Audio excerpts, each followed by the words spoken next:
La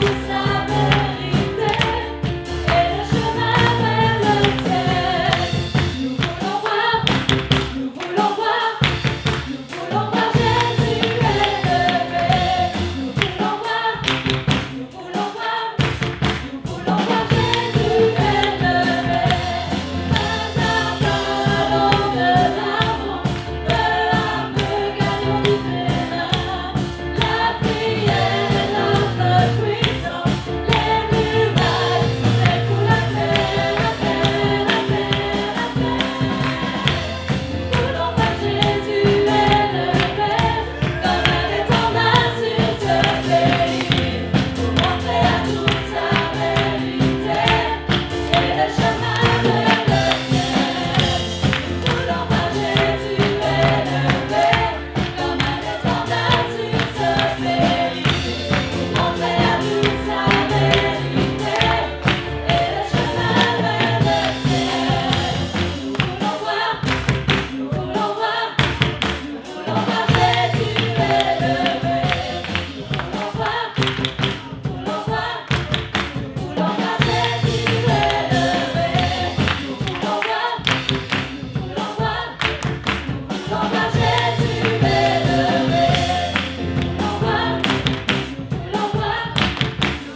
On dit Amen.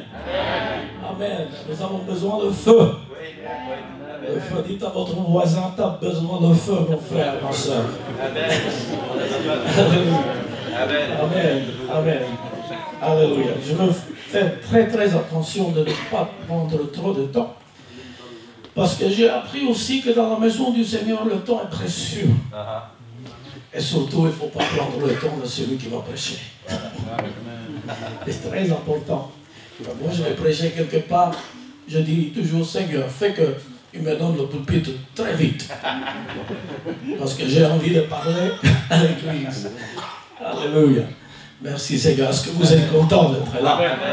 Et avant tout, je veux donner l'honneur au pasteur et sa femme. Parce que ça fait 19 ans que nous avons ouvert l'église à Nivelles. Amen. Alléluia. Merci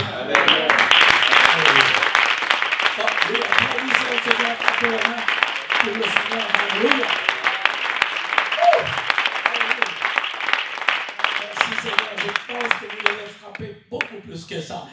Parce que c'était la deuxième église que nous avons ouverte à Belgique. Alléluia. Gloire du Seigneur. Et je veux faire, comme je vous ai déjà dit, je ne veux pas me répéter aussi, donner l'honneur à Sochula parce que c'est elle qui m'a poussé, j'ai oublié, à venir à Nivelles. Ah oui, t'as oublié. Oh là là, comment tu peux oublier ça? Elle m'a dit un jour, tu viens avec moi. C'est moi le chef à la maison, mais ce jour-là, c'était elle le chef. Elle a dit, nous allons à Nivelles. Louer une salle, on a loué les montelles. Tout de suite, le même jour, pour Anna. Par la foi, on a loué la chambre pour Anna.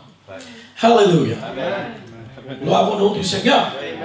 Et beaucoup de personnes ont passé par cette église. Le pasteur, ce soir, il ne sait pas où est son église. Mais Dieu sait exactement où est son église. Mais vous n'entendez pas rester avec moi. Je vous promets, je ne vais pas être long, mais il y a des choses à faire. C'est-à-dire que, avant tout, le Seigneur m'a donné un mot pour toutes nos églises en Belgique. Je n'aurai pas l'occasion de le faire présent dans toutes nos églises, mais ça a démarré avec le frère Sven, que nous avons ouvert l'église à Ninove. Il a dit, pasteur, on a été là le visiter, et il a dit, pasteur, tu es le missionnaire, et je vois dans la Bible que l'apôtre Paul, quand il allait, il partait, il donnait une parole du Seigneur. Alors, j'ai dit, Seigneur, il faut que tu me donnes une parole, parce que c'est ça que le pasteur demande. Une parole du Seigneur. Mais à qui on peut parler? On peut parler au Seigneur. S'ils veulent une parole du Seigneur, il faut que le Seigneur donne la parole, n'est-ce pas? Amen. Est-ce que vous comprenez mon français? Parce que je dois faire attention que j'articule bien. Amen. Dites à votre voisin, réveille-toi. Alléluia. Amen. Et le Seigneur m'a donné une parole. Ça vient du ciel. Et Romain, tu vas m'aider dans le livre de l'Apocalypse, chapitre 3. Et je vais lire seulement que 2-3 versets. 2 versets. Donc, l'Esprit de Dieu parle à travers le prophète Jean. Et il dit, ah oui, le verset 7, chapitre 3, verset 7. J'espère que tout le monde... Est-ce que vous aimez la parole du Seigneur? Amen. Parce que, voyez-vous, j'aime... Tu joues bien. Sois encouragé. Merci Seigneur pour ce que Dieu fait avec toi. Et puis, j'aime la musique, j'aime le chant. Et il y a des messages, le feu. Ok? Mais laissez-moi vous dire que le feu ne vient pas, excusez-moi, par les chants, il vient par la prédication de la parole de Dieu. Oh. Si on aime la parole de Dieu, le feu commence à brûler dans nos cœurs. Donc voilà, la parole du Seigneur pour ce soir. Et après, je suis venu avec un esprit optimiste. Je n'aime pas être pessimiste. J'ai toujours lutté contre ceux qui sont pessimistes. Et je l'ai mis même à leur place. Je dis non, le Seigneur ne travaille pas comme ça. Et ces derniers temps aussi, moi j'ai essayé, je n'ai pas essayé, ça vient tout seul, d'être pessimiste, il ne faut pas chercher, ça vient tout seul. Être optimiste, il faut du travail. Tout ce que vous devez faire, c'est être là. Ça vient, tout ça. Tout le monde m'écoute. Voilà, la parole du Seigneur. Et oui, je ne dois pas manger les pommes. Il y a un miracle ici ce soir. Oui, vous allez voir, il y a un miracle. Il y a un miracle, je vais vous dire où il se trouve dans quelques minutes. Parce que je sais exactement où il se trouve. C'est ça qui est bien. Je sais où il est. Je sais où il est. Oh, oh. Vous voulez des miracles. Et puis, vous regardez, je ne sais pas qui. Je suis ici, moi. Est-ce que vous m'écoutez? Okay. Donc, le prophète, le Seigneur dit à travers le prophète, écrit à l'ange de l'église de Philadelphie. À l'ange. Voulez-vous voir un ange ce soir? Qui veut voir un ange? Dites-moi. Vous voulez voir un ange? Maintenant, à ce moment même. Qui veut voir un ange maintenant? Maintenant, pendant que je vous parle. Si je vous promets que vous allez voir un ange, pendant que je vous parle, est-ce que vous voulez voir un ange? Amen. Amen. Les doutes qui arrivent partout. C'est dommage que vous ne croyez pas la parole du Seigneur. Vous dites que vous croyez la parole du Seigneur. Voulez-vous? Si je vous promets, je ne peux pas mentir derrière le pupitre. J'ai même ma réputation sur l'estrade là. Si je vous dis que vous allez voir un ange, voulez-vous le voir, oui ou non? Oh, j'ai arrivé à vous convaincre. L'ange de l'église de Nivelles. Parce que c'est ça que je dis. L'ange de l'église de Nivelles, parce que c'est ça, il écrit au pasteur. Écrit à l'ange de l'église de la Philadelphie. Ce n'était pas un ange comme vous pensez. C'était un pasteur de l'église. Voici ce que dit le saint. Maintenant, vous avez des doutes. Maintenant, vous allez dire, le pasteur nous a menti. Non, je ne vous ai pas menti. Je sais vous prouver bibliquement que ce n'est pas un ange, que c'est un pasteur. Alléluia. Voici ce que dit le saint, le véritable, celui, tout le monde écoutez bien, qui a les clés de David. Oh, alléluia. Gloire au nom du Seigneur. Il nous a donné les clés, mes frères et sœurs. Alléluia. La clé. Il nous a donné la clé. Oh, j'aimerais avoir plus de personnes qui sont plus excitées quand on parle de la parole du Seigneur. Alléluia. Celui qui ouvre, et personne ne fermera. Celui qui ferme, et personne n'ouvrira. Laissez-moi vous préparer ce soir. Pour ceux qui sont intéressés, écoutez ma voix. C'est Dieu qui a ouvert cette porte dans cette ville. Et il n'y a pas assez de puissance. Il n'y a pas assez de puissance à la faire qui peut arrêter l'église du Seigneur Jésus-Christ. Appelez-moi au Seigneur ce soir. Laissez le feu brûler dans le cas. Alléluia. Le diable peut essayer de faire tout ce qu'il veut. Il peut essayer de venir contre nous et il le fait. Il a toutes les possibilités de le faire. Mais celui qui est en nous, plus grand que celui qui est dans le monde. Alléluia.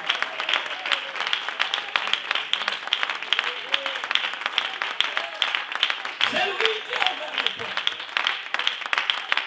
Ce n'est pas l'homme qui l'a fait. Ce n'est pas le pasteur Tchoula qui l'a fait. C'est Dieu qui a ouvert la porte. Et il n'y a personne. Tout le monde dit personne. Qui va la fermer. Parce que le feu est là. La vision est là. J'ai beaucoup de respect pour tous nos pasteurs, bien sûr, mais pour ce soir, exceptionnellement pour notre pasteur et sa femme, pour toutes les luttes et tout ce qu'ils ont fait dans ce pays. Et je suis sûr que Dieu il a déjà honoré et il va continuer à le faire.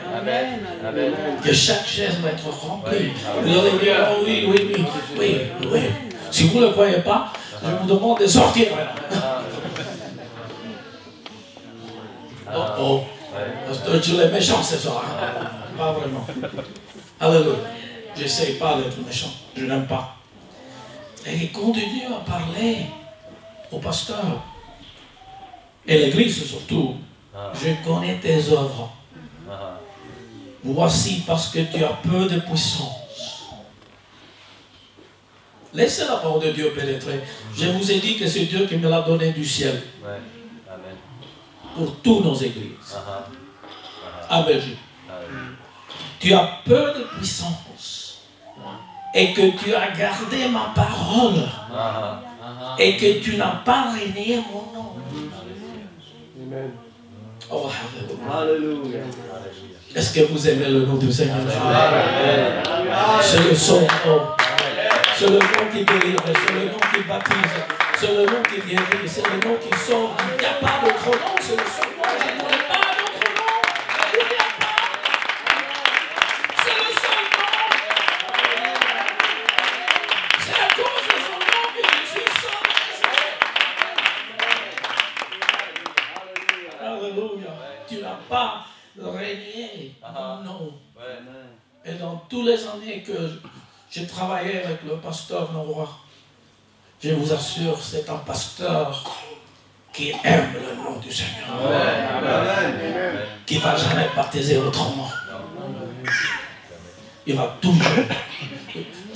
Je vous donne ma parole d'honneur. Je suis sûr et convaincu qu'il ne baptisera jamais autrement. Amen. Alléluia. Donc, tu n'as pas régné mon nom. Et je lui demande toi une porte ouverte. Vous ne devez pas oublier. Je pense que terminé. Mais je vous demande au nom du Seigneur de plus jamais vous oublier ce que je viens de dire. La parole de Dieu, c'est la parole de Dieu qui dit ce soir. J'ai mis une porte ouverte que personne ne peut fermer. Amen. Nous avons une porte ouverte. Amen. Et le meilleur est encore à venir. Amen. Dites à votre voisin, encourage-toi dans le Seigneur. Alléluia. Alléluia.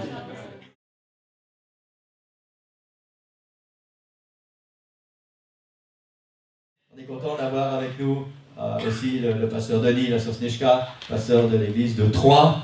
C'est un ami, c'est un serviteur de Dieu, c'est un homme de Dieu. Et je suis content qu'il ait accepté l'invitation pour nous servir ce soir. Il va nous apporter la parole du Seigneur. Ce n'est pas la première fois qu'il vient. Et il sait qu'ici, il est à la maison. Amen. Donc voilà, tu es à la maison. Le Seigneur te bénisse. Tu as toute la liberté au nom du Seigneur. Amen. Amen.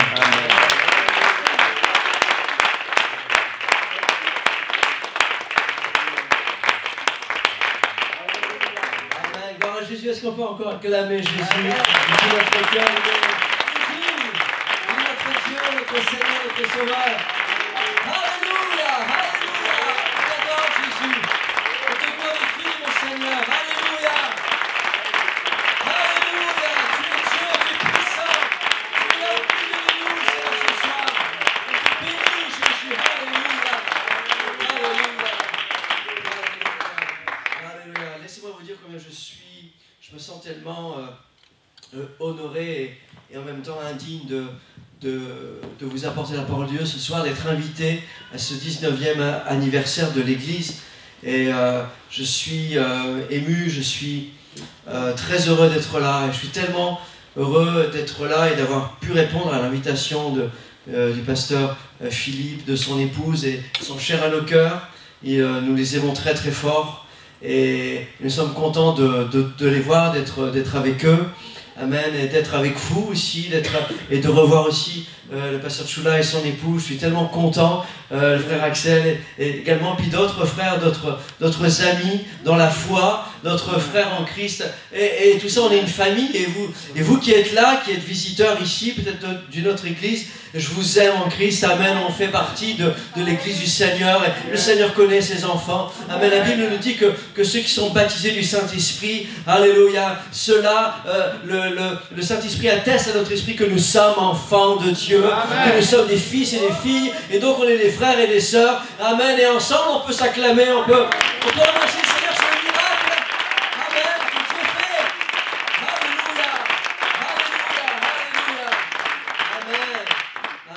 suis tellement content aussi d'être avec mon épouse qui est là, qui me suit, qui est là, et on est ensemble, on est bénis. On est bénis à trois. On a vécu des moments assez particuliers, mais on vit ces derniers temps des bons moments, avec des nouvelles familles, avec des nouvelles âmes. La semaine prochaine, on va baptiser encore 2 autres personnes au nom du Seigneur. Amen. Amen. Et le Seigneur agit, le Seigneur bénit. Tout ça, c'est pas l'œuvre d'un homme, c'est l'œuvre de Dieu, parce que les hommes, nous, on n'est que des instruments. Mais je remercie le Seigneur pour tout ce qu'il fait, et je sais que le Seigneur a quelque chose ici pour cette église, Amen. a quelque chose pour Nivelles, a quelque chose pour chacun d'entre nous. Et ce soir, moi, j'aimerais vous apporter ce que le Seigneur a mis sur mon cœur. Ce que je vais vous apporter ce soir, je ne l'ai pas apporté nulle part ailleurs. C'est quelque chose que le Seigneur m'a donné pour cette église. Et j'ai eu la confirmation dans la semaine et dans la semaine d'avant que ce message était quelque chose de particulier pour l'église de Nivelles. Et j'aimerais que vraiment on puisse ouvrir notre cœur. Et en introduction, j'ai demandé à l'équipe de louange de se préparer pour un chant. Et je vais vous inviter, si vous ne le connaissez pas, un chant qui nous dit « Je te donne mon cœur ». Amen. Ce soir et demain, je vais partager avec vous comme une série de messages sur les VIP. Les VIP selon Dieu. Vous savez ce que c'est un VIP? Un VIP, c'est un anglicisme qui signifie les personnes vraiment importantes. Et Dieu veut compter parmi l'église de Nivelles, parmi cette ville, des personnes vraiment importantes. Amen. Alléluia. Amen. Amen. Nous sommes les personnes vraiment importantes dans cette ville. Amen. Que Dieu bénisse le maire, je sais que vous l'appelez autrement ici, mais le bourgmestre, c'est une personne importante. Il y a des politiques, il y a des chefs d'entreprise, il y a des hommes, des femmes vraiment importantes, mais les personnes vraiment importantes selon Dieu, c'est son église. C'est son église. C'est les hommes et les femmes qui le servent et qui l'aiment. Alléluia. Alléluia. Oh Seigneur Jésus, je te donne mon cœur, Seigneur. Je te donne mon cœur,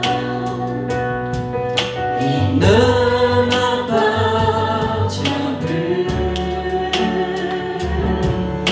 Ce que j'ai de meilleur,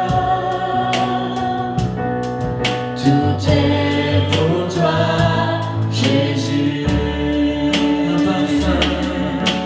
Un parfum de valeur,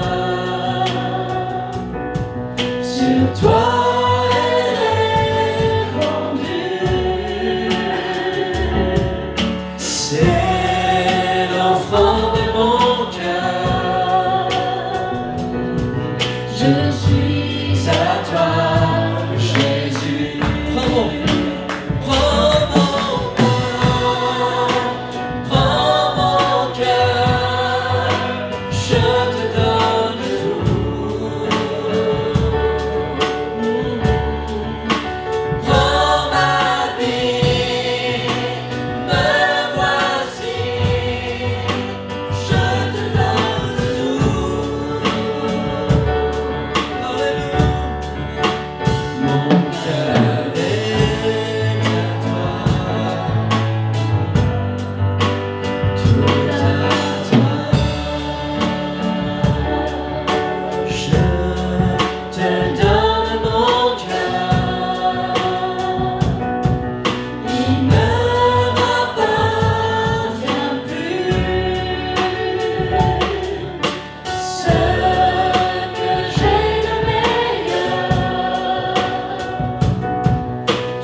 d'introduction à cette série.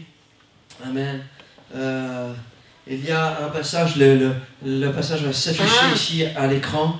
La Bible nous dit, parce que pour ce soir et pour demain matin, on va parler de David.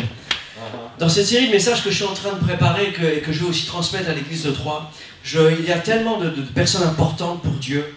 Et selon Dieu, les personnes les plus importantes, ce ne sont pas ceux qui se retrouvent en haut de l'échelle sociale. C'est souvent des gens simples. C'est souvent des personnes qui sont dans l'ombre. Les gens importants pour Dieu, c'est souvent des personnes que l'on retrouve par exemple à la croix, mais dont on ne connaît peut-être pas leur nom, comme Joseph d'Arimathée. Personne importante. Une personne importante comme Rahab dans le plan de Dieu. Des personnes importantes comme les hommes forts de David, comme Méphibosheth, comme d'autres personnes qui ont compté dans l'histoire et qui sont là dans les récits bibliques. Mais pour ce soir et pour demain matin, j'aimerais vous parler demain matin de David, mais pour ce soir de Samuel. Et je prie vraiment le Seigneur qu'il parle à nos cœurs. Amen. Et nous trouvons dans le livre des Actes un passage qui nous dit que j'ai trouvé David, fils d'Isaïe, un homme selon mon cœur, qui accomplira toutes mes volontés. Amen. On va parler de lui demain. Mais et dans 1 Samuel 16, la Bible nous dit que l'Éternel ne considère pas ce que l'homme considère. L'homme regarde ce qui frappe les yeux, mais l'Éternel regarde au cœur. L'Éternel regarde au cœur. Alléluia. Et le thème ce soir, c'est Dieu regarde au cœur. Amen. Prions le Seigneur. Seigneur, nous voulons te prier de nous bénir ce soir. Seigneur, que ton onction soit là. Et je sais que tu es là, Seigneur, et tu bénis cette assemblée. Tu bénis nos bien-aimés. Tu bénis, Seigneur Jésus, nos amis. Tu bénis nos visiteurs. Tu nous bénis ce soir. Je sais que l'onction de ton esprit est là. Seigneur, tu nous béniras. Viens m'aider, Seigneur, parce que j'ai besoin de toi. Seigneur, j'ai besoin que tu remplisses ma bouche. Seigneur, j'ai besoin de ton aide. Je viens humblement devant toi. Je te dis, viens, Seigneur, et qu'ensemble, on puisse vivre un moment éternel, un moment d'onction, un moment de puissance. Et tu nous béniras, Seigneur. Que ton nom soit glorifié, Jésus. Le nom de Jésus. Alléluia. Alléluia. Alléluia. Amen. Amen, amen, amen. Vous pouvez prendre place. Amen. J'aimerais tout de suite vous montrer une petite vidéo. Amen. Pour vous montrer que vraiment les pas que nous faisons, les choix que nous faisons impliquent toute notre vie. Et on ne s'en rend pas compte. Mais quand quelqu'un vient au monde et quand quelqu'un pose ses premiers pas sur la terre, il ne sait pas jusqu'où ses pas vont le conduire.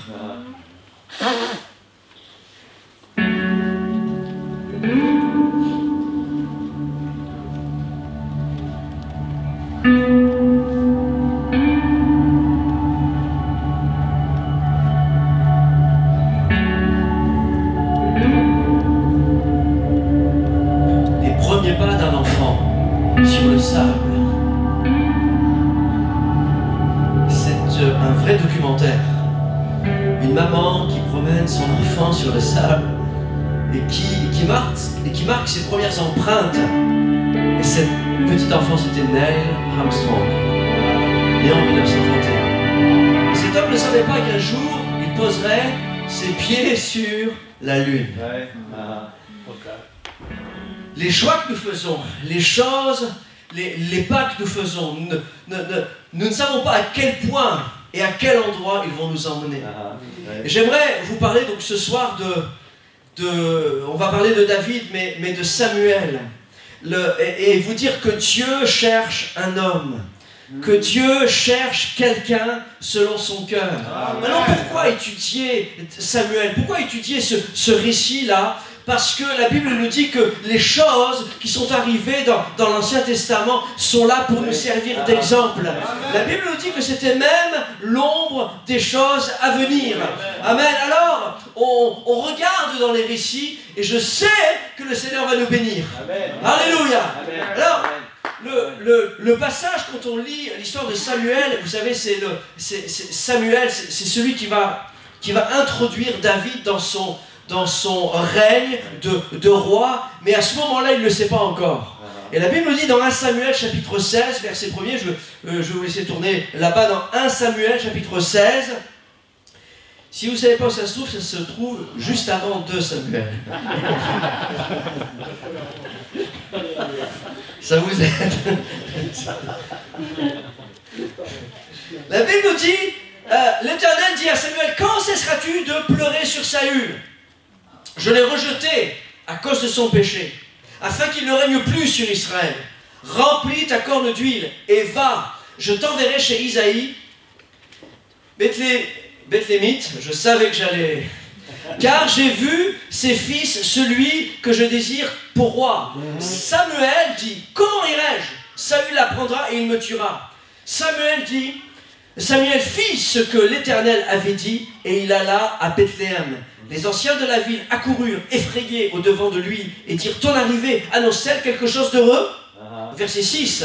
Lorsqu'ils entrèrent, il se dit, en voyant Eliab, certainement, loin de l'Éternel, est ici devant lui. Et l'Éternel dit à Samuel, ne prends pas garde à son apparence et à la hauteur de sa taille, car je l'ai rejeté.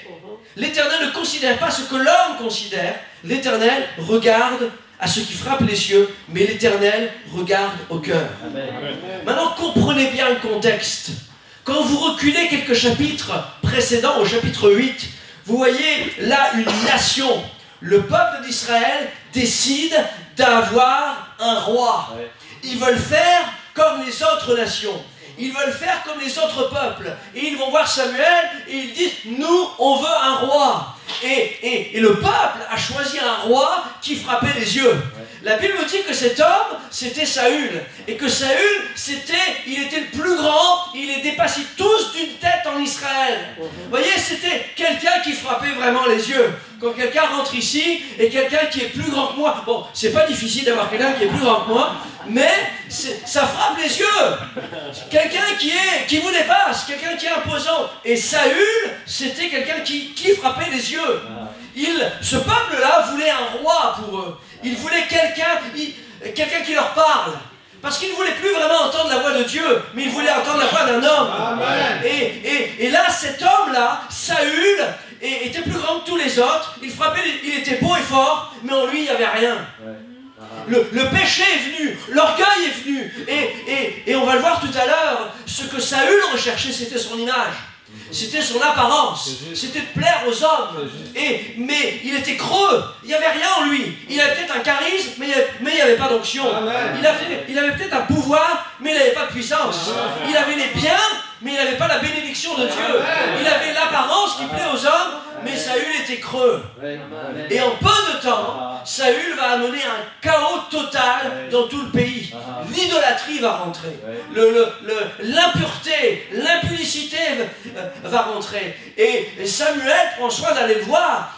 Samuel prend soin de le corriger, mais Saül fait semblant d'obéir. Rappelez-vous cet épisode quand il était dit, tout le butin, tout ce que tu as, tout est à l'Éternel. Et lui, papa, il a magouillé, il a fait son affaire, il n'a pas écouté et il a péché. Et après ça, la Bible nous dit qu'il est parti, il est parti pour voir une diseuse de bonne aventure. C'était totalement interdit par Dieu de consulter, il avait péché. Et tout ça, ça a amené lui, sa famille et tout le peuple dans le désarroi total, dans un chaos total. Et non seulement ça, mais Saül, il était là comme un dictateur sur son pays. Maintenant, on ne se rend pas compte comme ça, on ne fait pas attention, mais quand on regarde les textes, il y avait là une atmosphère lourde dans tout le pays, telle que même lorsque Dieu demande à Samuel d'aller chez Isaïe pour oindre un autre roi, Samuel, il ne veut pas. Il dit non. Samuel dit, mais comment irai-je? Saül l'apprendra et il me tuera. Il y avait une espèce de régime totalitaire où tout le monde espionne tout le monde. Si je vais voir la famille, il y a quelqu'un qui va le dire, et il y a quelqu'un qui va les rapporter, et Saül va me tuer. Est-ce que vous comprenez qu'il y avait une atmosphère lourde? Et c'était ça peut rappeler dans une époque proche, pas loin d'ici, l'époque où des gens hébergeaient des juifs chez eux, et puis quand ça se savait, pour gagner des points, eh bien ils vendaient, ils trahissaient les familles, et plus personne ne savait qui était ami, ami ou pas ami, est-ce que t'es vrai ou est-ce que t'es pas vrai, et ça c'est dans l'homme. Ça, c'est dans la nature humaine. Quand il s'agit de sauver sa peau, quand il s'agit de... Oh, l'homme est prêt à tout. Et je le sais, parce qu'étant moi-même humain depuis plus de 47 ans, on a cette nature-là de sauver sa peau. Et Samuel voulait sauver sa peau. Et Samuel ne voulait certainement pas aller voir Isaïe. Mais c'est l'Éternel qui l'envoyait. C'est l'Éternel. Et vous savez quoi, ces périodes-là d'atmosphère malsaine, de critique, de méchanceté, d'inquisition, de dénonciation, de suspicion, c'est pas nouveau. Vous lisez dans l'église primitive, même dans l'épître aux Galates, il y a là un épisode incroyable où il y a l'évangile qui est annoncé aux païens, et les païens se convertissent, ils se donnent à Dieu, mais il y avait des juifs là-dedans. Il y avait des juifs qui, eux, étaient légalistes. Les juifs qui avaient connu que la loi. Et pour eux, tout le monde devait être circoncis parce qu'eux l'étaient. Vous comprenez ? Et donc, il y a des païens qui sont là et qui veulent se convertir. Et la Bible nous dit que... ils étaient là-bas, et Galates chapitre 2, verset 4, et cela à cause des faux frères qui s'étaient furtivement introduits et glissés parmi nous, pourquoi faire ? Pour épier la liberté que nous avons en Jésus-Christ, avec l'intention de nous asservir. En fait, ils n'avaient pas vu que les païens, que ceux de toutes les nations n'avaient, eux, pas besoin de se faire circoncire. Mais eux étaient là, ils regardaient pour épier, pour ensuite aller raconter. Mais eux, ils avaient eu la liberté.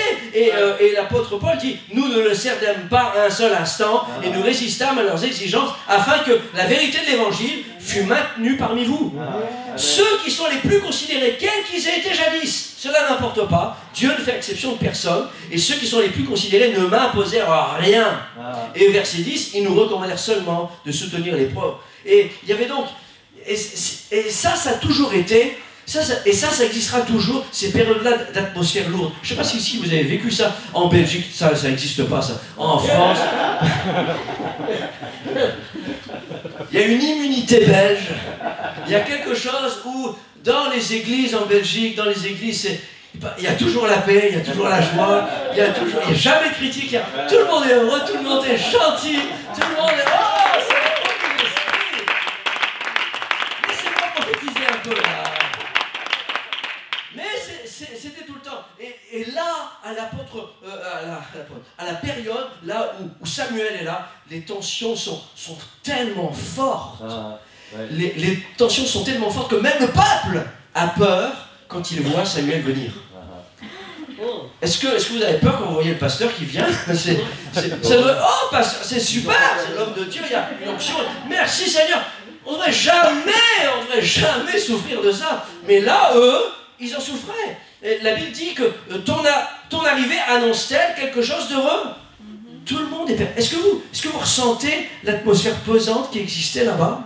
À ce moment-là, à cette époque, Samuel a peur de Saül. Le peuple a peur de Samuel. Et ça, c'est toujours comme ça quand c'est la chair qui domine. C'est quoi quand c'est la chair qui domine, quand c'est la chair qui dirige, quand c'est la chair... le fruit de l'esprit, c'est la maîtrise de soi. Le fruit de la chair, c'est la maîtrise des autres. Amen. Amen. Et moi je dis, Seigneur, je vais être rempli de ton Saint-Esprit. Amen. Et ce soir-là, ça arrive là, parce que Samuel arrive avec une corde qu'il va remplir d'huile. C'est bien. Alléluia. Et ça va changer les choses.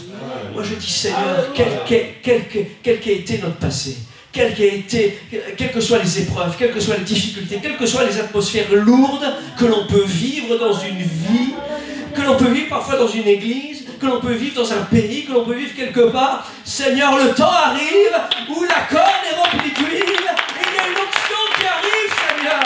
Alléluia, alléluia, alléluia. Amen, amen, amen, amen. Donc vous comprenez que c'est douloureux. C'est douloureux. prophète. C'est douloureux pour tout le pays. Et parce que, pensez un petit peu que Samuel, mettez-vous à la place de Samuel. Samuel va devoir loin d'un autre roi. Mettez-vous à la place de Samuel qui a tout donné pour Saül. À Samuel qui a investi pour Saül. À Samuel qui s'est donné là pour cet homme. À Samuel qui a aidé. Alors, oui, la Bible nous dit que Samuel pleure sur Saül. Et Samuel avait tellement de douleur, et il avait tellement vu que Saül c'était irréparable à ce moment-là que Saül n'alla plus voir. Samuel n'alla plus voir Saül jusqu'au jour de sa mort.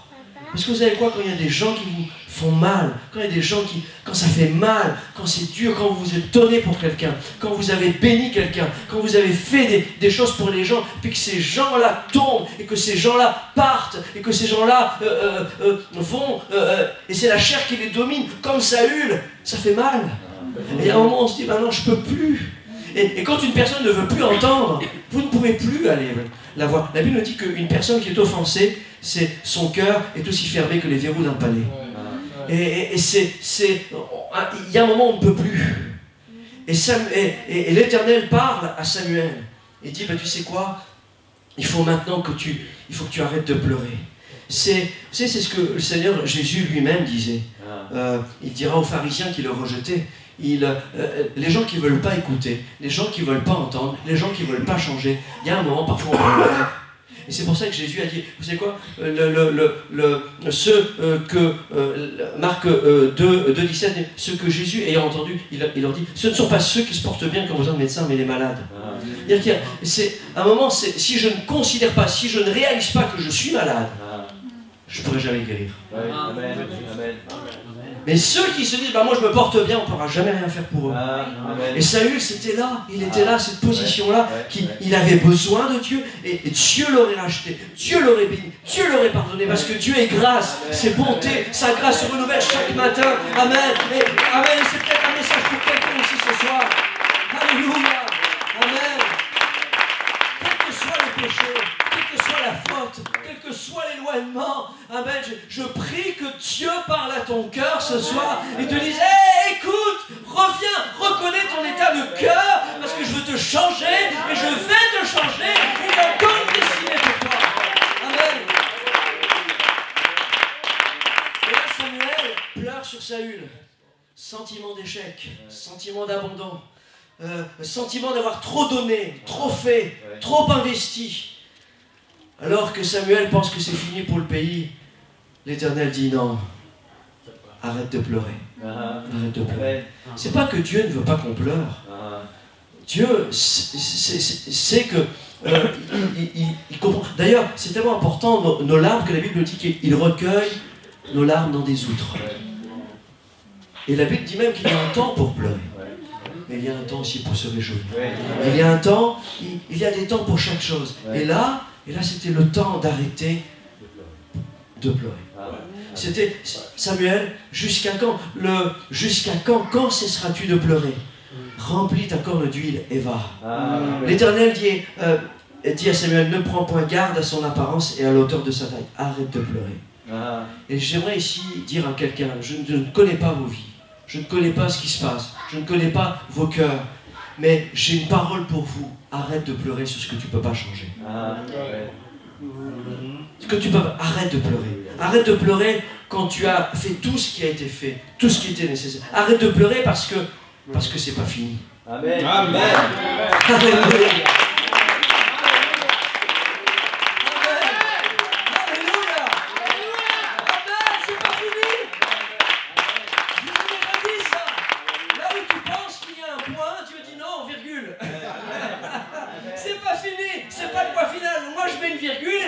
Chapitre. Amen. Et amen. Amen. Et derrière Saül, l'Éternel dit à Samuel, arrête de pleurer parce que moi j'ai un plan. Et je vais même utiliser une épreuve, je vais même utiliser la difficulté, je vais même utiliser le moment le plus difficile pour te montrer que que c'est par ce moyen-là que les choses vont changer. L'Éternel dit, arrête de pleurer parce que moi j'ai trouvé un homme. J'ai trouvé quelqu'un, je veux dire, ici à cette église, arrête de pleurer parce que j'ai trouvé quelqu'un. Parce que je connais des jeunes, je connais des hommes, je connais des femmes dans cette ville, avec qui vont bénir, je connais des hommes. Amen, alléluia. Et l'Éternel dit, ne prends pas garde à son apparence. Et quand vous regardez dans la parole de Dieu, Dieu se plaît à choisir des gens qu'on n'aurait jamais choisis. Les hommes ont vu un grand gaillard pour le roi, mais Dieu va regarder un ado. Un ado qui fait paître des brebis. Ça c'est demain. Mais regardez Abraham, un homme. Alors nous, Abraham, le père de la foi, mais ça n'a pas été toujours ça. Abraham, c'est quelqu'un qui avait commis une erreur conjugale terrible. Il a fait passer Sarah pour sa sœur. Il a même laissé sa femme dans les mains d'un autre. Sarah, c'était pas le père de la foi au départ. C'était le père de la trouille. C'était le père de j'ai peur pour ma vie. C'était le père de je vais garder ma vie seule. Tiens, prends ma femme. Prends-la. Il y en a qui voudraient dire ça. Oh, Seigneur, prends-la.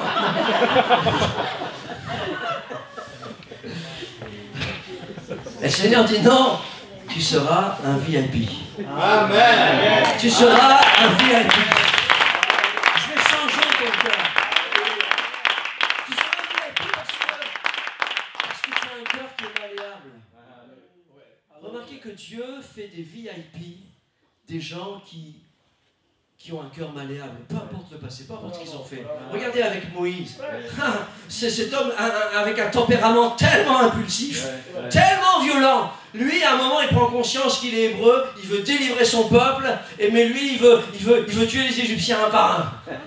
Le plan de Dieu, c'était pas ça. Le plan de Dieu, c'était d'amener toute l'armée du Pharaon, de les mettre là au milieu de la mer Rouge, et puis de tous les noyer en même temps. Ça, c'était le plan de Dieu. Mais lui, c'était un par un. Et ce qui fait qu'il se retrouve finalement dans un désert, il se sauve, et il pouvait s'imaginer, oui, tu m'as appelé à délivrer mon peuple, mais j'étais là, j'étais à la bonne place quand j'étais dans le palais, et maintenant il se retrouve dans un désert pendant 40 ans. 40 ans. Et là, pendant 40 ans, il est là avec un troupeau. Mais Dieu regarde son cœur. Dieu, c'est un temps d'épreuve. Un temps comme ça. Et c'est là, dans le désert. C'était pas quand Moïse était dans le palais. C'était pas quand Moïse était tout en haut. C'était pas à ce moment-là qu'il a fait de lui un VIP. Mais c'était quand il était là-bas dans le désert, dans un moment d'épreuve, dans un moment d'isolement, où personne ne pensait plus rien sur Moïse, où est Moïse. Personne ne connaît Moïse à ce moment-là. Plus personne ne sait où il est, plus personne ne sait ce qu'il fait. Mais Dieu le connaît, Dieu voit son cœur. Et Dieu l'appelle à délivrer son peuple. Regardez dans le Nouveau Testament. Dieu dit, moi j'ai besoin d'un proclamateur. Moi, j'ai besoin de quelqu'un pour le jour de la Pentecôte. Moi, j'ai besoin de quelqu'un qui a du zèle, de l'audace, quelqu'un qui n'a pas de crainte, quelqu'un qui ne va pas mentir, quelqu'un qui est vrai en toutes circonstances. C'est parfait, je l'ai trouvé. J'ai trouvé quelqu'un qui m'a menti, quelqu'un qui a menti, qui m'a renié, quelqu'un qui a juré même qu'il ne me connaissait pas. C'est lui que je vais choisir. Oh!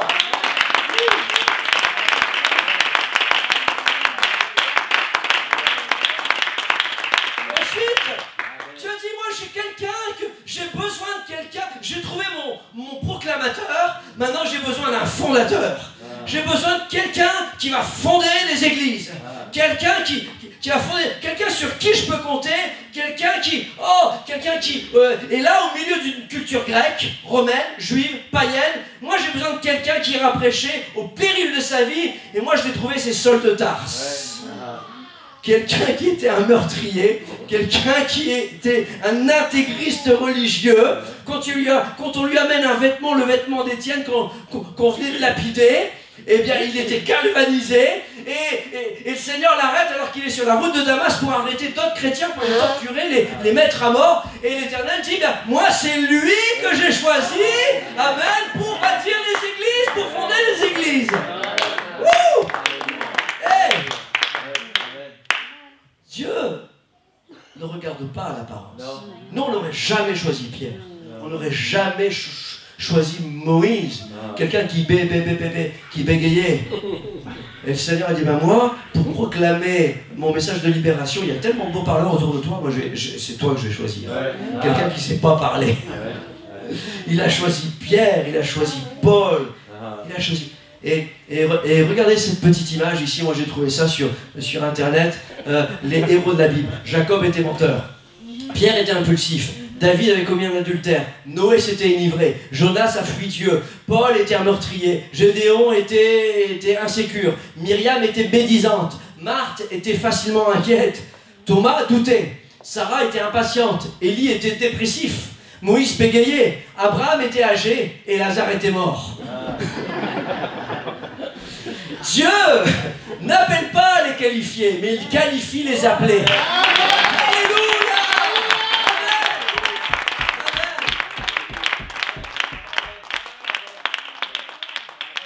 Et moi, où est-ce que je suis dans tout ça? Où est-ce que je suis dans tout ça? Ce soir, j'ai besoin de déposer mon cœur devant Dieu.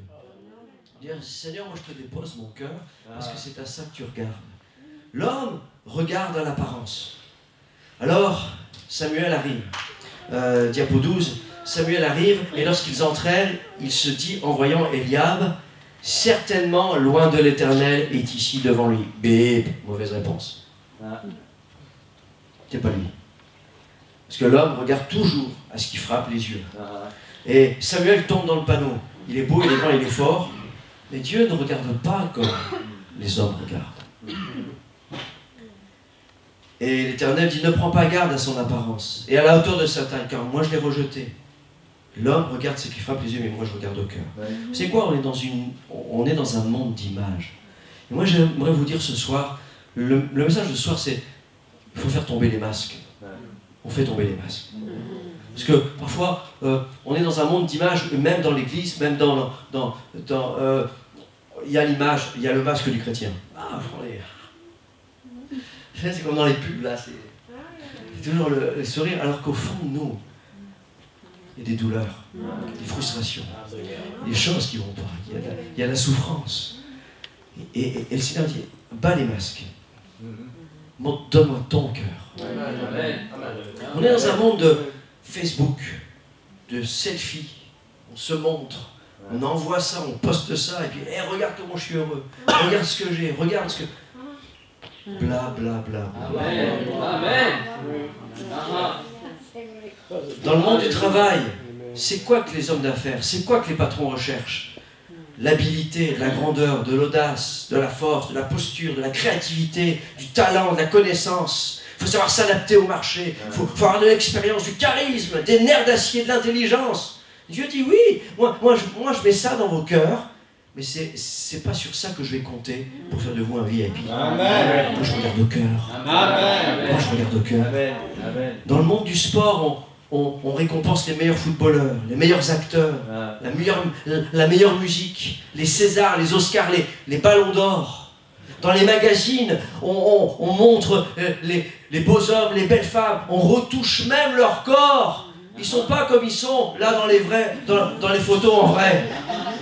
Ils sont retouchés. Mais on vous fait croire que c'est ça l'homme parfait, on vous fait croire que c'est ça la femme parfaite, mais c'est pas ça. Dieu regarde au cœur. La chose incroyable, un homme a dit un jour, il a écrit un livre, c'est André Agassi. Il a dit « Image is everything ». Et c'est pas vrai. Et vous savez quoi? André Agassi, pendant des années, il a joué au tennis avec une perruque. Alors, lorsqu'il commençait à perdre ses cheveux, André Agassi a mis une perruque. Parce que pour lui, c'était pas encore la mode de se raser la tête. Vous savez, là, tout le monde se rasait la tête, là, il y a encore pas longtemps. Mais à cette époque-là, c'était... Et lui, c'était honteux pour lui d'être chauve. Alors, il s'était mis une perruque. Et puis, à un moment, quand il a compris que c'était pas si important que ça, du jour au lendemain, d'une perruque, il s'est retrouvé chauve. Il arrivait sur un terrain. Les gens disent, mais c'est qui lui? C'est André Agassi. Et il a parlé sur l'image. En disant que oui, mais... Parce que les journalistes lui posaient la question, mais pourquoi vous avez fait ça? Et lui a dit, parce que l'image, c'est tout. Dans le monde actuel, l'image, c'est tout. Non, c'est pas ça. Dieu ne regarde pas l'apparence. Dieu dit dans Joël 2, 13, déchirez vos cœurs. C'est vos cœurs, pas vos vêtements. Déchirez vos cœurs et non vos vêtements. Et revenez à l'Éternel, votre Dieu, car il est compatissant et miséricordieux. Et c'est pour ça que même pour Saül, son problème à lui, c'était l'image.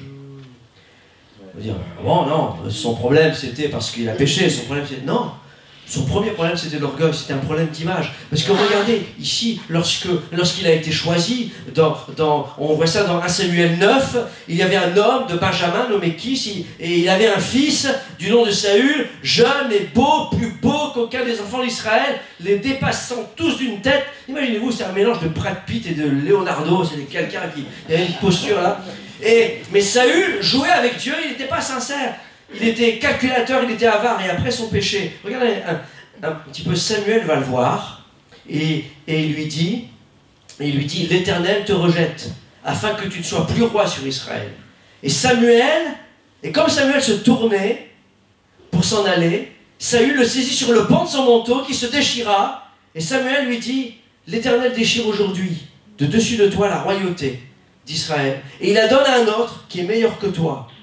Et celui qui est la force d'Israël ne ment pas et ne se repent pas, et ce n'est pas un homme pour mentir. Et là, on pourrait penser, mais, Saül, attends, là c'est le moment, là tu as la parole du prophète qui dit que pour toi c'est terminé, que pour toi c'est fini, le pan du manteau il est déchiré, ton royaume sera divisé, c'est quelque chose de terrible, tu perds ta royauté, c'est terminé. Saül, c'est le moment de te repentir, là. Vraiment, arrête l'image. Pas les masques, dis, repens-toi sincèrement, dis, plie le genou, implore l'Éternel, demande au prophète de prier pour toi, qu'il y ait un holocauste, qu'il y ait une offrande, qu'il y ait une intercession, qu'il y ait des jeunes, qu'il y ait de la prière, mais repens-toi, fais quelque chose, Saül, parce que c'est fini pour toi. C'est ça que j'aurais envie de dire là, cet homme-là. Et Saül, il semblerait que, c'est peut-être ça qu'il faut que je fasse. Mais 1 Samuel 15, Saül dit encore, j'ai péché. Ah, ça y est, enfin. Et maintenant je te prie, honore-moi en présence des anciens de mon peuple et en présence d'Israël. Ce qu'il dit, c'est, ce qu'il dit pas, c'est, j'ai péché, maintenant je te prie, on va honorer ensemble le Seigneur. Non, j'ai péché, maintenant je te prie, honore-moi en présence des anciens de mon peuple et en présence d'Israël. C'était l'image. Ce qu'il recherchait, c'était l'image. C'était l'image. Et Dieu dit non. Dieu ne regarde pas à la statue. Dieu ne regarde pas comme l'homme regarde. Dieu regarde au cœur. C'est pour ça que la Bible nous dit, garde ton cœur. Mon frère, ma soeur, Église de Nivelles, gardez votre cœur. Plus que toute autre chose. Car c'est de lui que viennent les sources de la vie. Écarte de ta bouche la fausseté, éloigne tes lèvres des détours, que tes yeux regardent en face, que tes paupières se dirigent devant toi. Considère le chemin où tu passes. Là, la parole dit, mais regarde où t'en es là. T'es où là? T'es sur quel chemin? Où sont tes pas? Où sont tes pas? Où est-ce que ta pensée, où est-ce que ta chair t'a amené? Où est-ce que tu es maintenant? Où en es-tu dans ta vie? Considère un petit peu, réfléchis un petit peu à ta bouche, à tes yeux, à tes lèvres, à tes paupières. Mais plus que tout ça, regarde à ton cœur. C'est pas une parole de jugement, c'est pas une parole de... Non, c'est simplement l'amour de Dieu qui nous parle. Et que nous dit, mon fils, ma fille, moi je veux faire de toi un VIP. Je veux faire de toi quelqu'un qui compte dans mon royaume. Quelqu'un qui va compter dans cette vie. Quelqu'un qui va changer les choses. Quand tout semble noir, quand tout semble difficile, quand tout semble s'opposer, quand tout semble être mort, arrête de pleurer. Parce que j'ai quelque chose. J'ai une huile. J'ai une onction. Alors, amen. Acclamons le Seigneur. Alléluia. C'est ça qu'on veut vivre. C'est ça qu'on veut vivre, Seigneur. C'est ça qu'on veut vivre. Alléluia. Alléluia. Amen. Alors que l'équipe des chantres et des musiciens s'approchent, cœur calme ou colérique? Un cœur qui aime en action ou un cœur de jalousie et de haine. Un cœur qui encourage, qui applaudit les autres, ou un cœur amer. Un cœur qui se confie, ou un cœur qui se cache. Un cœur ouvert ou un cœur fermé. Un cœur vrai ou un cœur trompeur. Un cœur joyeux ou un cœur triste. Un cœur intègre ou un cœur infidèle. Un cœur de destinée ou découragé. Un cœur qui est préoccupé par le superficiel, par tout ce qui est charnel, ou un cœur qui est concentré sur les choses de Dieu. Laissez-moi vous dire ce soir que Dieu ne recherche pas des gens, que Dieu recherche des cœurs. Amen.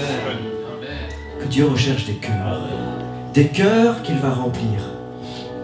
Des cœurs qu'il va oindre. Des cœurs qu'il va guérir. Des cœurs qu'il va purifier. Des cœurs qu'il va sanctifier. Et pour moi, l'un des plus beaux exemples de ce 21e siècle, c'est une femme qui s'appelle Lizy Velasquez.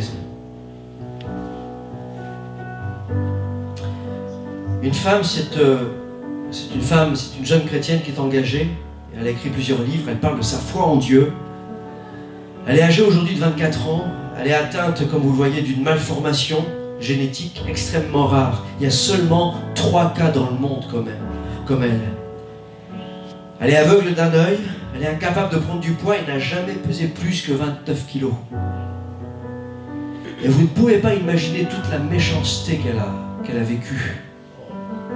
La moquerie, le peu d'amis, le peu de gens qu'elle avait, peu de personnes qui venaient près d'elle.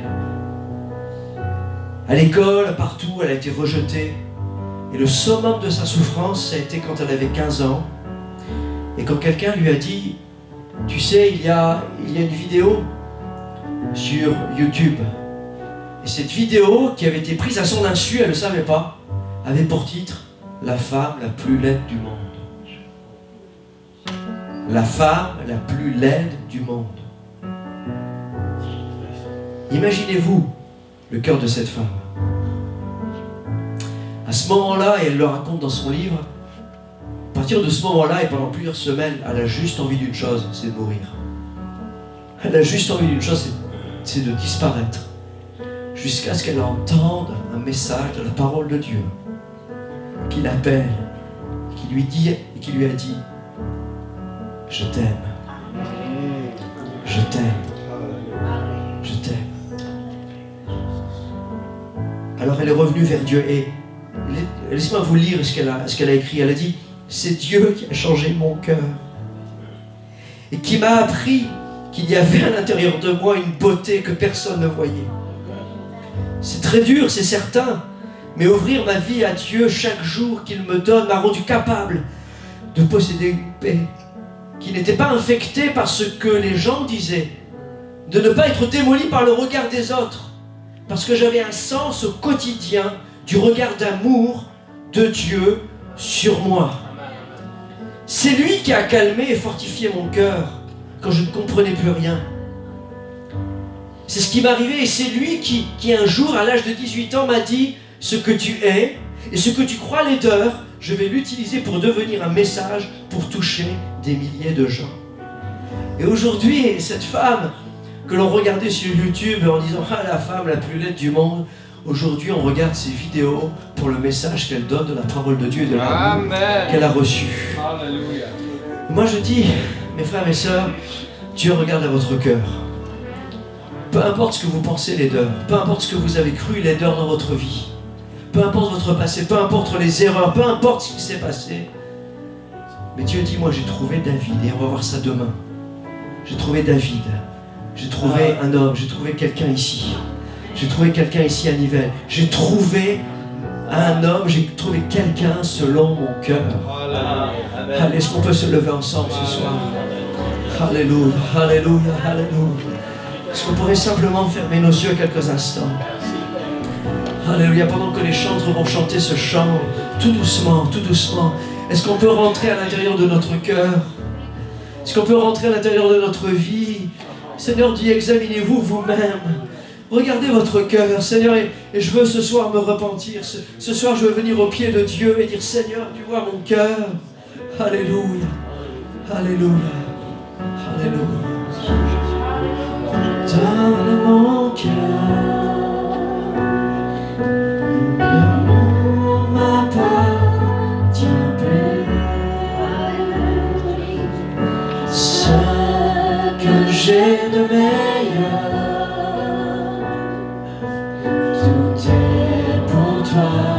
Jésus, un parfum de valeur sur toi est répandu. C'est l'offrande de mon cœur. Je suis à toi, Jésus. Alléluia, ce soir. J'aimerais vous inviter à vous approcher ici devant. Est-ce qu'on pourrait, d'un seul cœur, justement, d'un seul cœur, venir ici à l'autel, Amen, et venir auprès de Dieu tous ensemble, et dire, Seigneur, ce soir, je viens auprès de toi parce que je vais être rempli, Seigneur. Il y a un Samuel qui veut t'oindre d'huile. Il y a une onction pour toi. Il y a une bénédiction pour ta vie. Il y a quelque chose pour ton cœur. Amen, un cœur brisé. Le Seigneur dit, donne-moi ton cœur. Tu as peut-être eu un cœur qui a été blessé par les épreuves. Un cœur blessé par les gens. Un cœur blessé par les circonstances. Il y a un cœur qui souffre. Tu vis peut-être une tempête intérieure dans ton cœur. Mais le Seigneur te dit ce soir, donne-moi ton cœur. Donne-moi ton cœur, je vais le réparer. Je vais le guérir. Je vais guérir parce que je suis là pour guérir les cœurs brisés.